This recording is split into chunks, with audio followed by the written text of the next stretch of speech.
توافقنا بعند الموت لا إله إلا الله اللهم اجعلنا من الذين آمنوا وعملوا الصالحات وتواصوا بالحق وتواصوا بالصبر آمين يا رب العالمين. Every morning when we wake up, all our body limbs collectively, they come together and ask our tongue, fear Allah subhanahu wa ta'ala. All our body limbs. They're not able to speak, but the tongue is able to speak. They all come collectively together and ask our tongue that fear Allah subhanahu wa ta'ala. If you good, we shall be good. If you bad, we will be bad. The ayat I recited from Quran, Allah subhanahu wa ta'ala asking,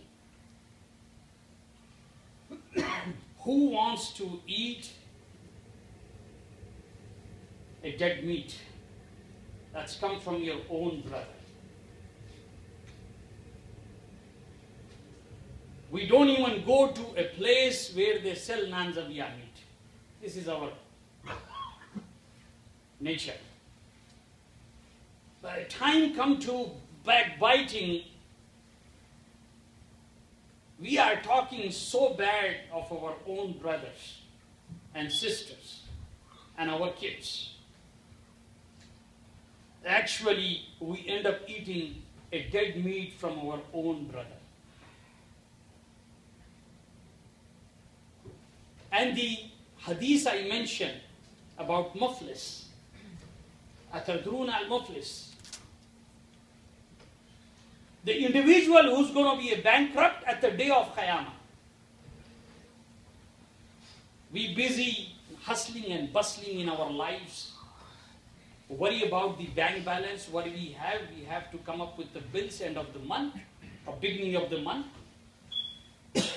We actually forgetting by speaking, a backbiting, we are getting a bankrupt our good deeds. Umar radiallahu ta'ala anhu said, he was going with Prophet Muhammad sallallahu alaihi wasallam from graves, from Qabristan. And Prophet Muhammad sallallahu alaihi wasallam pointed to the graves. That was, punishment was going on. And he mentioned one he used to stay not clean, mutatahirina. He never used to take a tahar. That Allah subhanahu wa ta'ala giving a punishment. And the other grave, that the punishment is going on, he used to a backbite. Now what is a backbite? We have to understand clearly what is the backbite. Even we speaking truth about a brother, not in his presence, truth, that he may not like it, that he may not like it.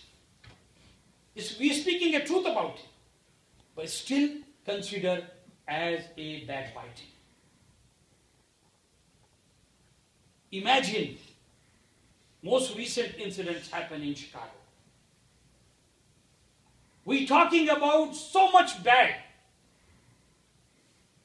Actually, we're going to get a bankrupt. I'll come to what is the possibility of speaking. It's very limited.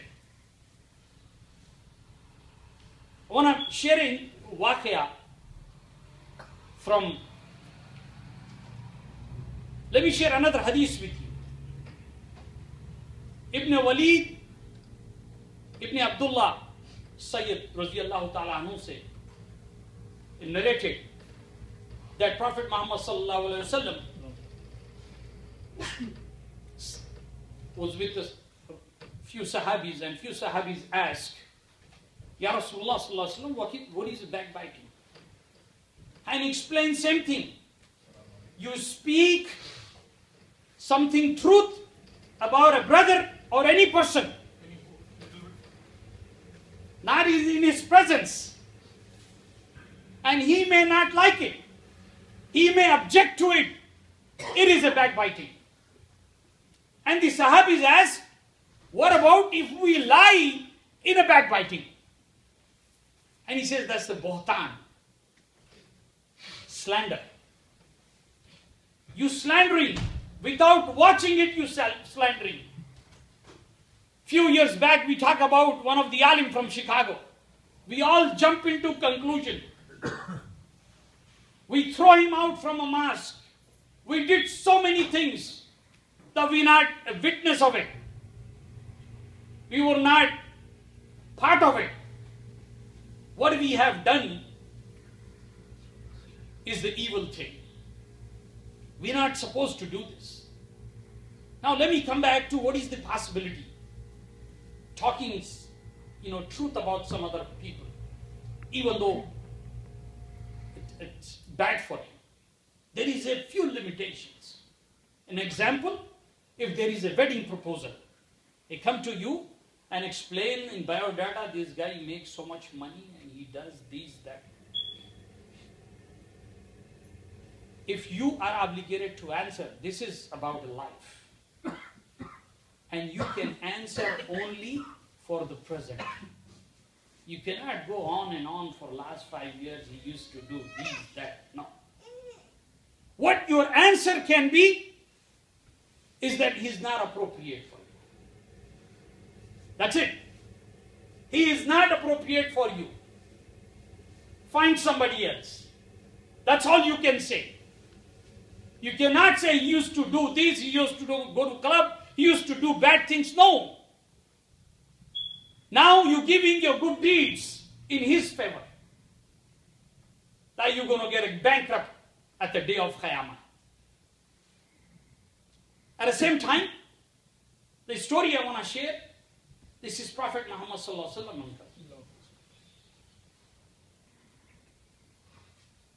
Sa'd ibn Abi Waqqas radiyallahu ta'ala. He used the Amir of Kufa at the time of Khalifa Duwam Hazrat Umar radiyallahu ta'ala. They received the complaints. One complaint was about the salat, he shortened the ayat. So Sayyidina Umar asked him and he replied back that there was a kids and women's. So I shortened the ayats so they can free and they won't be disturbed in a salat and they can go back and attend their kids. And that's another ayat, hadith, it's like you have to recite as an imam the known ayats. Don't, do the long ayats so that the people don't remember. So he clarified that part. Then more complaints came in. And then he appointed a delegation. That's how it happened in Sharia law. So delegate go in Kufa, ask everyone to join one day. They all joined one day. And that day, one of the Sahabis stood up and I asked, who wants to complain about Sa'd? Radiyallahu ta'ala. Before I say the final, what was the allegation, let me tell you, Sa'd radiyallahu ta'ala anhu is one of the first Sahabi who embraced Islam. And he is in the Ashara Mubashara. But people who know they're going to be in paradise. But the question, if the question raised, everybody will answer. Even Sayyidina Umar answer, where you get these clothes? So expensive. His son answered, yeah, the money that both of us get from the as a pension, I gave it to my father, he bought. So don't forget that all these leaders or imams, they're not going to hear any questions here or after. Once the life finished, it's going to be more tougher for them. But they all obligated. So he was obligated, and he's the one who, shed his blood, take the arrows in his body into all these wars with Prophet Muhammad sallallahu alaihi wasallam. And he just kept his head down and listening the allegation from a brother that he is not the just when it comes to arbitration. The second allegation, he is not giving the pensions equally. The last thing, he says, he is not there when we need it. And he turned to Allah subhanahu wa ta'ala. He never answered that person on his face. He turned to Allah subhanahu wa ta'ala. He made a dua that Allah subhanahu wa ta'ala extend his life. Give him a long life. Give him so much test in his life. And show him the reality, what he just said about me, if it's all lies. Because Allah subhanahu wa ta'ala knows better. He knows, he's the hearer, he's the seer. And that person, they said, he lived a long life. And he went through so much tests. He was so old and weak. He used to curse people out there. He see a woman, a man, anyone, he says something bad about them. And one of the young guys one time asked this guy, why are you doing this? I can't even hit you anymore. You're so old, so weakened. Why you do all this? He says, I'm a victim of one of the curse that I have done something bad in the past. I talk about a person who is very clean and honest. I talk something about him, a bad thing. Imagine he talk about something in front, bad about him. Imagine you talk about something behind back. Now these days, we have all these cell phone, unlimited phone lines. We keep going on and on and on. Imagine if we post one message on a Facebook. How many times he multiplies? That many times you are answerable. You use WhatsApp. How many times you send a message on WhatsApp saying about something bad? First of all, as a Muslim, all these phones and technology, WhatsApp, we should avoid this. Oh, once something happened on WhatsApp, if we remember, or Facebook, it says something about bad about Prophet Muhammad sallallahu alaihi wasallam. As a Mu'min, we have to avoid all this instruments. We have to give up on this. Why we babysitting and why we having a way to have more incidents in the future? And why we want a part of those messages that they're spreading something bad about somebody? Like I said, even we speaking truth about a brother, that he may not like it. That's the backbite. May Allah subhanahu wa ta'ala forgive us, including myself, and all our brothers and sisters, that we have said something bad about people. May Allah subhanahu wa ta'ala give us a wisdom to control our tongue in the future, not to say a bad thing about. Because the words that you say is going to come back to you here or at the day of judgment. We don't have a key for akhirah. He's the only one who has a key for akhirah. Wa akhiru du'ana walhamdulillah.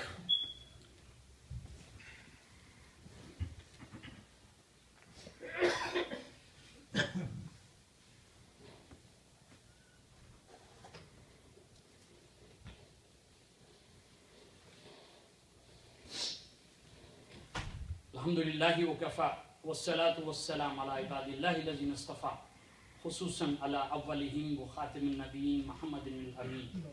Wa alimu anna Allah amrakum bi amrin azim wa amrakum bis salati wassalam ala nabiyyil kareem wa qala inna Allaha wa malaikatahu yusalluna ala an-nabiy ya ayyuhallazina amanu sallu alayhi wa sallimu taslima. Allahumma salli ala Muhammad wa ala ali Muhammad kama sallaita ala sayyidina Ibrahim wa ala ali sayyidina Ibrahim fil alamin innaka Hamidum Majid. Allahumma barik ala Muhammad wa ala ali Muhammad kama barakta ala sayyidina Ibrahim wa ala ali sayyidina Ibrahim fil alamin innaka Hamidum Majid. Wa Allahumma khulafai rashidin wa razallahumma khulafai rashidin, khususan Sayyidina Abu Bakr as-Siddiq, Sayyidina Umar ibn Khattab, Sayyidina Usman ibn Affan, Sayyidina Ali ibn Abi Talib karamallahu wajhahu wa radiyallahu ta'ala anhum ajma'in, wa ani azwajil ummahatil mu'minin, ani baqi sahbi ajma'in. Allahumma izzal islam wal muslimin. Allahumma izzal islam wal muslimin. Allahumma izzal islam wal muslimin. وكل مكان خصوصا